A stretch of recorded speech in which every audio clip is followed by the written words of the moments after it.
ក្រោយរំលាយសភានាយករដ្ឋមន្ត្រីថៃមានត្រឹមសម្បកខ្លួនគណៈយោធាក្តោបក្តាប់អំណាចពេញដៃរាជធានីភ្នំពេញនៅចំពោះមុខប្រធានាធិបតីអាមេរិកនាយករដ្ឋមន្ត្រីថៃចាំផ្ទះលោកអនុទិនឆានវរាកុលបានយល់ព្រមបន្តបទឈប់បាញ់ជាមួយកម្ពុជាប៉ុន្តែជាក់ស្ដែងយោធាថៃបានពង្រីកភ្លើងសង្គ្រាមកាន់តែធំឡើ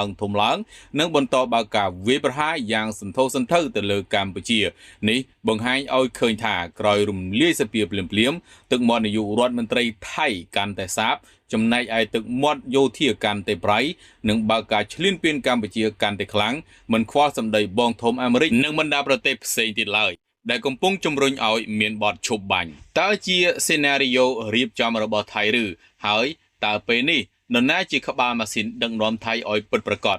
មកនាយករដ្ឋមន្ត្រីថាគោរពបទឈប់បាញ់ប៉ុន្តែក្រមយោធាឈ្លានពានហាក់នៅតែប្រងើយកន្តើយមិនខ្វល់នឹងបន្តការឈ្លានពានកម្ពុជាទាំងកំរោលបន្ថែមទៀតហានិភ័យសម្រាប់កម្ពុជានៅតែមានលកឹកណាក្រមយោធាថៃនៅតែបន្តស្រែកឃ្លានសង្គ្រាមឈ្លានពានបែបនេះមិនស្ដាប់សម្ដីម៉ាឡេស៊ី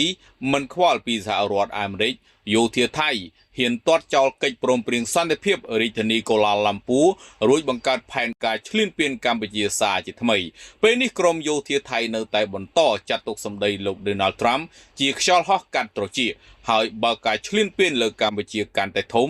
និងហួសបន្ទាត់ក្រហមដែលមេដឹកនាំកម្ពុជាបានកំណត់ជាស្ដែងក្រោយលោក Donald Trump ប្រកាសថាមេដឹកនាំកម្ពុជានិងថៃ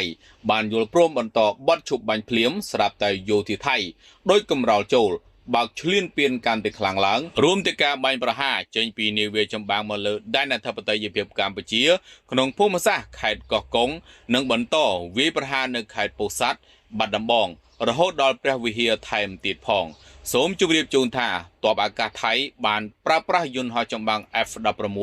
ពីរគ្រឿងមកទម្លាក់គ្រាប់បែកកំទេចស្ពានស្ទឹងមេទឹកឬស្ពានជ័យជំនះនៅស្រុកវាលវែងខេត្តពោធិ៍សាត់មិនត្រឹមតែប៉ុណ្ណោះទ័ពជើងទឹកថៃបានបើកការបាញ់ប្រហារចំនួនជាង40គ្រាប់ចេញពីនាវាចម្បាំងធ្វើឲ្យប្រជាជនស៊ីវិលកម្ពុជាភ័យស្លន់ស្លោភៀសខ្លួនរកទីតាំងសុវត្ថិភាពទាំងកណ្ដាលយប់គូបញ្ជាក់ផងដែរថាការរំសាយសភានៅថៃមិនខុសអីពីនាយករដ្ឋមន្ត្រីថៃហុចដាវឲ្យយោធាខ្លួនឯងមកឈ្លានពានលើកម្ពុជាកាន់តែខ្លាំងឡើងនោះទេព្រោះថាកំឡុងពេលនេះនាយករដ្ឋមន្ត្រីថៃមានត្រឹមតែសម្បកប៉ុណ្ណោះគ្មានសមត្ថភាពទៅទាញដៃយោធាឲ្យចូលនឹមកិច្ចព្រមព្រៀងសន្តិភាពបានឡើយរាល់ការលើកឡើងរបស់លោកអនុទិននិងរដ្ឋមន្ត្រីការបរទេសថៃគ្រាន់តែជាពិធីការនិងឈុតឆាកការទូតប៉ុណ្ណោះធៀបពិតគ្មានឥទ្ធិពលលើយោធានោះទេ